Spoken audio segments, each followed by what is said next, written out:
This is CBN News Watch. And thanks for joining us for CBN News Watch. I'm Heather Sells. We begin with the Republican National Convention and the case being made for Donald Trump and especially to people of faith. The opening night last night kicked off with his formal nomination and Republican leaders uniting behind the president, applauding his handling of the COVID pandemic and taking action to boost the economy. The Biden campaign called day one, quote, a parade of dark and divisive fear-mongering designed to distract from the president's failures. But convention speaker and former UN Ambassador Nikki Haley told Good Morning America the party's message to voters is still one of hope. At the end of the day, the man that I knew in the White House was someone who genuinely cared about the American people. Tonight at the convention, First Lady Melania Trump will speak along with a number of people of faith. And here to tell us more is CBN's chief political analyst, David Brody. David, you just interviewed Lara Trump, the president's daughter-in-law and a senior advisor to the re-election campaign. Talk about what she said and how she was appealing to people of faith. Right. Well, there was quite a bit we discussed in the interview, and you can see more of that also later on the network here on Faith Nation. But specifically, she talked about people of faith and what would a Joe Biden and Kamala Harris administration look like for people of faith. Here's what she told me. They are trying to take God out of schools. They are trying to keep you from practicing your religion. They can keep liquor stores open during a pandemic, but churches are closed. It is a very frightening thought that our religious liberties are slipping away from us under Democrat-controlled, mayors and governors all across this country. That gives you a very quick and very small snapshot of what this entire country could look like if Joe Biden and Kamala Harris got their way and got in the White House. Heather, as you might imagine, the Biden campaign sees it much differently. They've been reaching out to people of faith, including some evangelicals, more of those younger millennials and suburban evangelical women. Right. Such a fight for the faith vote, if you will, and we're really seeing from both campaigns. I want to ask you, too, about race. The convention really hit that last night, and it went on the offensive with Nikki Haley and Senator Tim Scott Haley saying that America is not a racist country, and Scott talking about Biden's blunders. Talk a little bit about how the convention is handling that issue. Well, they are really trying to appeal to those independent voters. And quite frankly, if we drill down even further, Heather, into the Rust Belt, Pennsylvania, Wisconsin, what else am I missing? Pennsylvania, Wisconsin, Michigan, and those type of states, and Ohio as well. I finally figured them all out. Those four are crucial. Why? Because there's a lot of white, blue-collar voters there, a lot of conservative Catholic voters who would have voted. They voted quite a bit Democrat when it came to Barack Obama. Then they went over to Trump. And so to play this or to explain this idea about race in America and say, look, Republicans are not racist. They're actually very culturally conservative. I think that was reassuring, or they hope it was going to be reassuring to folks in those four key Rust Belt states. You had Tim Scott and Nikki Haley both trying to do that job last night. And I have to tell you, I've known Tim Scott for about 10 years or so, interviewed him, and he's got a real compelling story to tell. And he told it at the RNC on day one. All right, David, we have got a minute left. I'd like to ask you about Jerry Falwell, how the campaign is going to navigate his scandalous departure from Liberty, and also talk about people of faith who are speaking tonight for the president. Right. Well, let me just deal with Jerry Falwell in about 10 seconds. The Trump campaign is going to say, look, nothing to see here. He helped us out. He was a big voice in 2016. I'm sure the president will say positive things about Jerry Falwell, the person. But in terms of what it means for the campaign, not much. Quite frankly, he wasn't really involved in the campaign, obviously. As for people of faith tonight, what's really going to be interesting to watch, we broke it here on CBN News. Billy Graham's granddaughter, Franklin Graham's daughter, will be speaking. She'll be talking about religious freedom, pro-life issues, faith, family, the whole gamut. I am told by Lara Trump in that interview that the president handpicked both Billy Graham's granddaughter and Franklin Graham, who will appear later this week to say the prayer on Thursday night. So the president having an impersonal touch when it comes to the Graham family, who he's very close to. All right, a lot of must-see moments tonight. David Brody, thanks for your time. Thanks, Heather. And be sure to tune into Faith Nation this evening for more on the convention and the latest from our nation's capital. Well, on the Gulf Coast today, all eyes are on Hurricane Laura as it approaches the U.S. Authorities have ordered hundreds of thousands of people to evacuate the coasts in Texas and Louisiana. Forecasters warn Laura could strengthen to a Category 3 hurricane when it makes landfall late tomorrow or Thursday. In Louisiana and Texas, communities have set up walls of sandbags and parked lines of boats and trailers and cars behind flood barriers. Weather officials say the storm could deliver winds in excess of 100 miles per hour, over a foot of rain, and a 10-foot storm surge. Laura has already brought torrential rain and flash flooding to the Dominican Republic and Haiti, taking at least 11 lives there. And CBN News contributor Chuck Holton is in Louisiana now ahead of the storm, and he joins us with Captain David in Abbeville.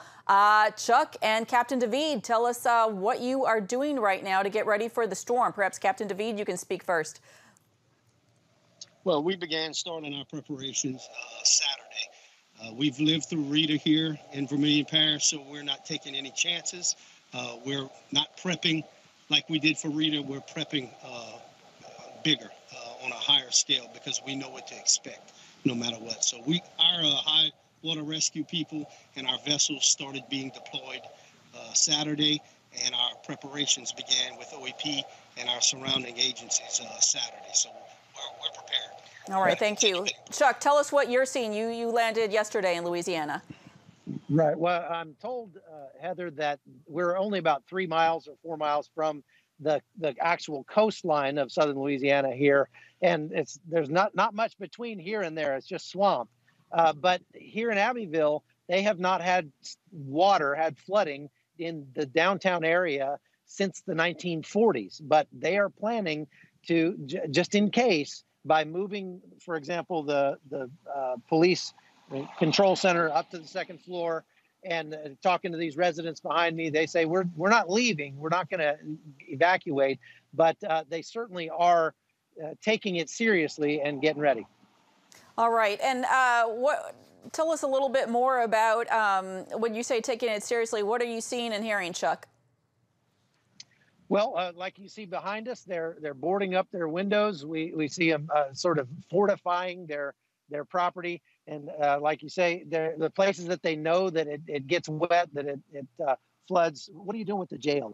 Well, the jail since Sunday has been evacuated because that's in a low-lying area, which gives us more manpower to work and get the word out. Most of the people in our low-lying areas, I'm going to be quite honest with you, have moved on. They saw what happened during Rita, and they're not taking any chances. So kudos to the people of Vermilion Parish. But for those who are still boarding up, getting ready, getting sandbags, we're out there helping them out.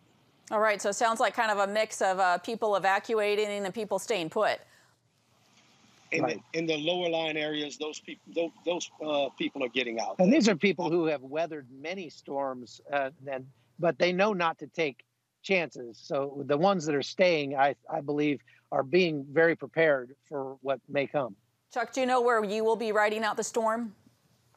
My plan is to be in Lake Charles or just to the west of there, because that's where the storm is tracking now. And so maybe somewhere around Sulphur, Louisiana is where I'm hoping to spend the night. Tomorrow night, as the storm is planning to come ashore, early Thursday morning. Yes, late Wednesday night, early Thursday morning. And that means that you'll be getting a lot of rain over on this side, right? Absolutely, and surge. Yeah. All right. Well, we are praying that the Lord will weaken this storm, and we thank you all for what you're doing to prepare for it. Thank you. Thank you. Thanks. Well, now on to the latest on the coronavirus. The battle over reopening schools is heating up. This as colleges across the country are struggling to cope with outbreaks on their campuses. In Tuscaloosa, Alabama, they are shutting down bars until September 8th after these images of people packed in with barely a mask in sight made headlines. And the University of Alabama is reporting over 560 positive cases, while the University of Notre Dame in Indiana is closing in on 450 cases. Meanwhile, a Florida judge is siding with teachers, allowing them the right to work remotely during the pandemic without the threat of losing state funding. I've chosen my students over so many difficult things, but I can't put my family at risk. And for more health news, be sure to tune into Healthy Living with Lori Johnson. That's tonight at 9:30 Eastern. It's on the CBN News Channel. Well, in Wisconsin, there is more violence in the streets. Police and protesters clashed in Kenosha on Monday for a second straight night, and the governor has called out the National Guard. The issue, anger over a shooting of a black man by police. Police fired tear gas at hundreds of protesters who defied a curfew, threw bottles, and shot fireworks at officers guarding the courthouse. Buildings and cars were set on fire. Hundreds of cars at this dealership were destroyed in the violence Monday night. The protest began after cell phone footage showed police shooting 29-year-old Jacob Blake in the back on Sunday. The father of Blake tells a Chicago newspaper that his son is now paralyzed from the waist down. Police said they were responding to a call about a domestic disturbance. They did not release details on why they opened fire. Well, President Trump may have ended the Islamic State caliphate, but the Philippines is still struggling to rid the country of ISIS influence there. Authorities believe ISIS-affiliated Islamic militants exploded two powerful bombs in southern Philippines on Monday. CBN Asia correspondent Lucille Talusan has details about the deadly attack. 14 people were killed while 78 were injured after two bombs exploded in Jolo, Sulu, which is primarily a Muslim province in southern Philippines. Reports say that an Indonesian suicide bomber was responsible for the second bombing. The island has been a breeding ground for extremists for years. Security officials believe the Abu Sayyaf militants who have pledged allegiance to ISIS are responsible for the atrocity. CBN News spoke to Kenan Atiola, a peace coordinator in the village, who was just 40 meters away from where the bombs exploded. According to Kenan Atiola, it was heartbreaking to see dead children and women scattered in the plaza. He said they gathered many people to donate much-needed blood for the injured who were brought to the hospital. Jolo is currently locked down. People from other provinces are not allowed to enter the city, while security there is on red alert. Lucille Talusan, CBN News, Southern Philippines. Coming up, how the fight for life and protecting the unborn will make its way to the Republican National Convention tonight. Hey, if you're tired and exhausted all day, you can't think clearly, and you really just need a cup or even a pot of coffee to get through your day, then join me, Dr. Josh Axe, for this new series where I'm going to teach you how to transform your diet and use essential oils and supplements to get a better night's sleep. Wake up to your best life. Call 1-800-700-7000 to get your free DVD or booklet of Protect Your Sleep today. It's about the competition. I kind of put that pressure on myself, and I think people had expectations. It's about overcoming. We use this phrase all the time, keep chopping, keep practicing hard. It's about going the distance. I think as a father, it's my job, to lead, just be the best husband and father I can be. Watch Going the Distance with Sean Brown Saturday night at 7:30 on the CBN News Channel. Orphans Promise is committed to loving and serving at-risk children, to helping keep families together, and to creating opportunities for strong and sustainable communities around the world. We're working in over 60 countries around the world, and with your help, we can do even more. There's an old African proverb I love that says, if you want to run fast, run alone. But if you want to run far, run together. At Orphans Promise, we want to run far so we can touch the lives of as many orphaned and vulnerable children as possible. But we don't want to go alone. We're out to change the world, one child, one family, one community at a time. Will you join us?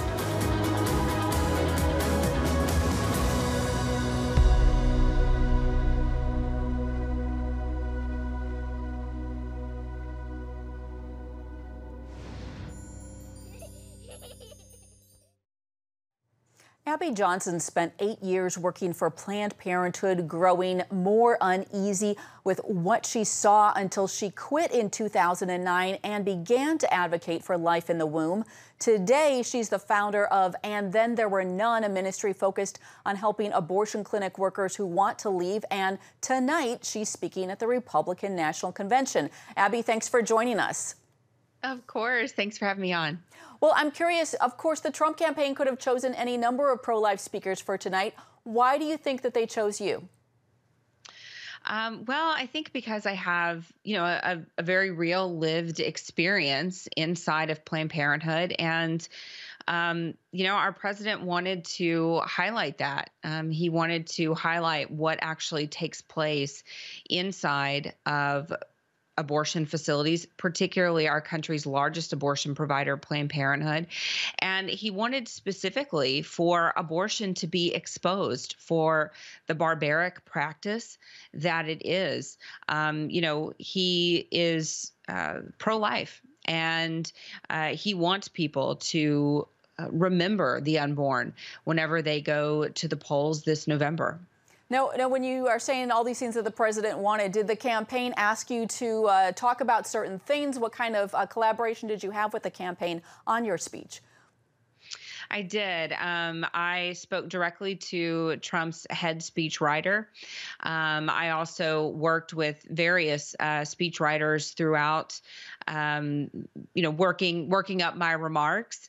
And they had specific things that they wanted me to really touch on, which was great because they were actually all of the things that I wanted to touch on as well. So we worked well in collaboration with one another. Is there a particular audience you have in mind for your speech tonight, or particular impact you're hoping for? I'm really, honestly, I'm really hoping that people who are sort of on the fence about Donald Trump, maybe people who are considering voting third party, maybe who are just unsure. I'm really hoping that they are going to tune in tonight. I'm really hoping that they are going to listen to what I have to say, that they will listen to what is actually on the line, that there are real lives, there are real children who are going to be affected by our vote in November, and that they will vote for life first when they go to the polls. Abby, the Trump campaign has released the president's second-term goals. Right now, they don't include the fight for life. I'm wondering, what is your take on that, and what are you hoping for if the president is reelected? That's very, very typical. I can't think actually of any time really in the past few campaigns where a presidential campaign actually listed life issues on a bullet pointed list. So that's very typical. I'm not too terribly concerned with that. The president has put forward an unprecedented number of policies for the unborn over the past 4 years. He continues to make life a priority every time he steps on the stage. He's talking about the atrocities that take place inside of the abortion industry. He's made it very clear that the unborn is a priority for him.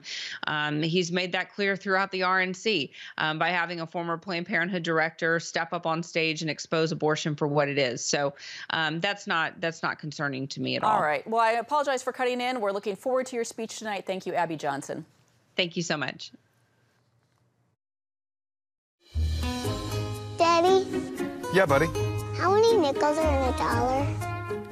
There are 20 nickels in a dollar. How do birds fly? Does milk really make my bones stronger? Yeah. Daddy, when we die, will we go to heaven?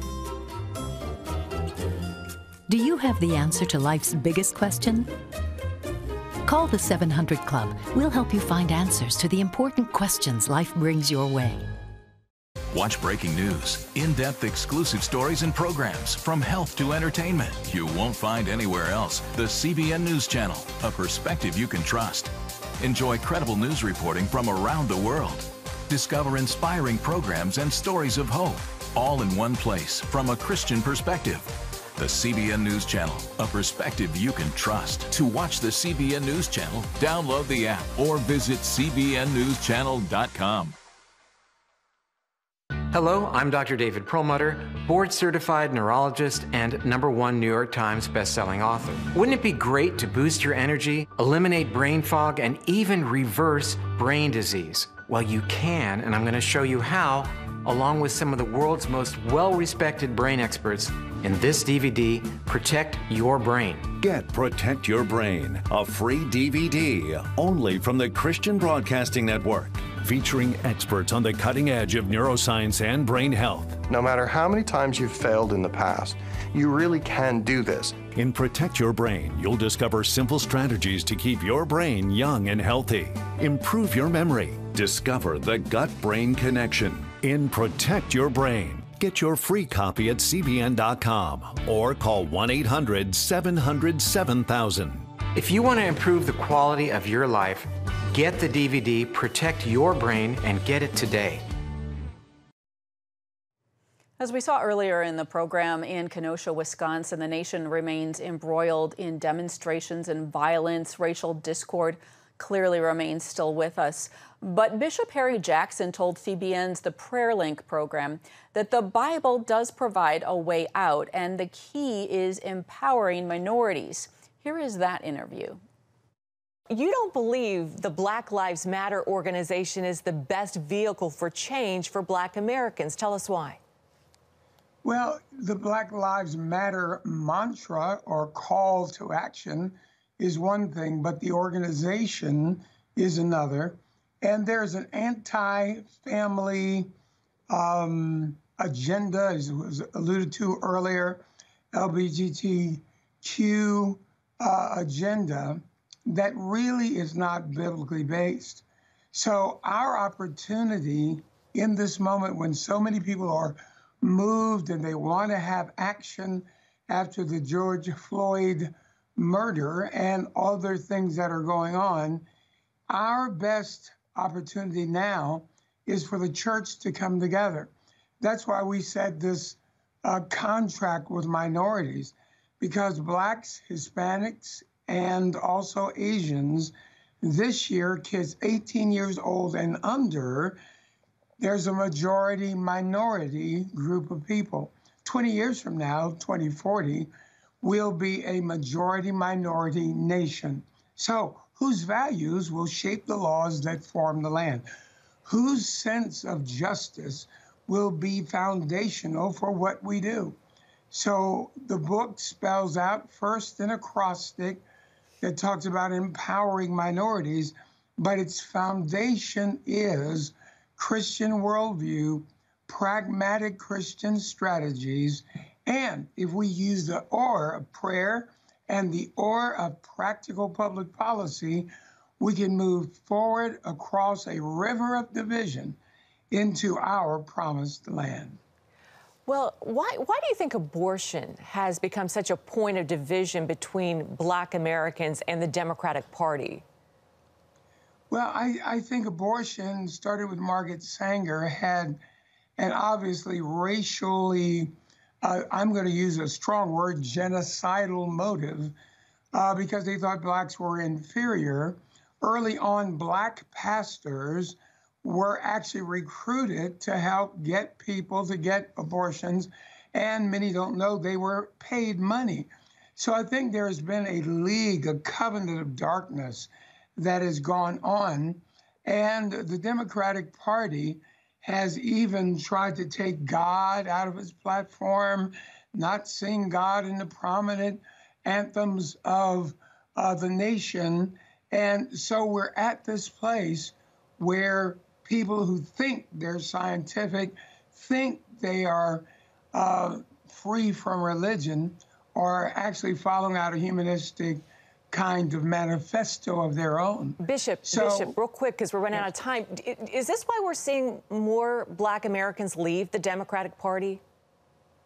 I think that is one of it. If you take the fact that we have this adulterous relationship with the Democratic Party, they show up the Sunday before the Tuesday, and they want what they want, and they give nothing in return. I think the values, I think the lack of follow-through, is the lack of leadership is the reason why many are leaving And they need a book like a manifesto to give them a call to action, to be bold, decisive in this moment. Yeah, let's talk about your new book, A Manifesto. Give us the cliff notes. You've got 30 seconds. 30 seconds. The word empowered. We have to have educational reform, marriage rebuilding as a social strategy, public policy reform like criminal justice reform, oversight and engagement in politics, wealth creation, homeownership and the like, entrepreneurship, giving a job with a destiny, righteousness and justice as a guideline for our thinking, empathy versus retaliation, and destiny with dignity for all humankind. Those 9 points form a thought, architectural foundation and plan. Those 9 things give us a prayer point for us to go forward and Christians to take action. Beautiful. Well, this is an important book for our time. Everybody needs to read it. Bishop, thank you so much for being on the show and sharing your insights. There's his new book, A Manifesto, Christian America's Contract with Minorities. It's available wherever books are sold. Bishop Harry Jackson, God bless you. Thanks so much for being with us.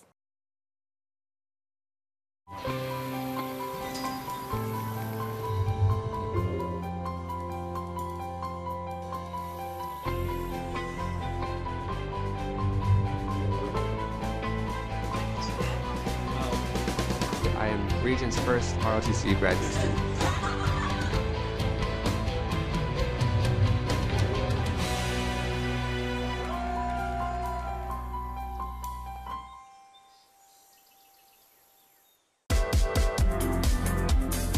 Meet the pastors who are preaching the gospel in a fresh, fearless way.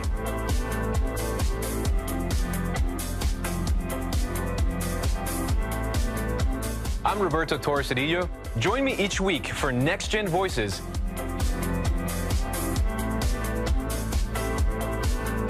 And watch God transform a generation.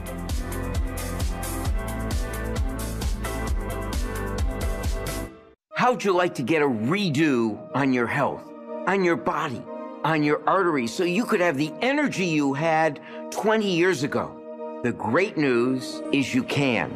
I'm Dr. Mike Roizen, chair of the Wellness Institute at the Cleveland Clinic. I've written 4 New York Times bestsellers. But even better than having to read all that, you can listen to this DVD and watch it. Protect your heart? Yes, you can. Here's how. Go to CBN.com or call 1-800-700-7000 for your free copy of Protect Your Heart. Let the medical experts show you their new discoveries on how to avoid heart disease and even reverse it. Easy steps to uncover the hidden dangers in your medicine cabinet, reduce stress, and get a complete do-over for your health. Call 1-800-700-7000. That's 1-800-700-7000. Or go to CBN.com to claim your free copy of Protect Your Heart. Well, even though it is summertime, country music legend Dolly Parton has released a Christmas single from her upcoming album. The song is Mary, Did You Know? She wrote on Instagram that the song is a reminder to us all year long that there is always hope, even when you least expect it. And that song, again, comes from her upcoming album called A Holly Dolly Christmas, comes out October 2nd, and we all could use some hope right now. That is it for Newswatch today. Have a great day.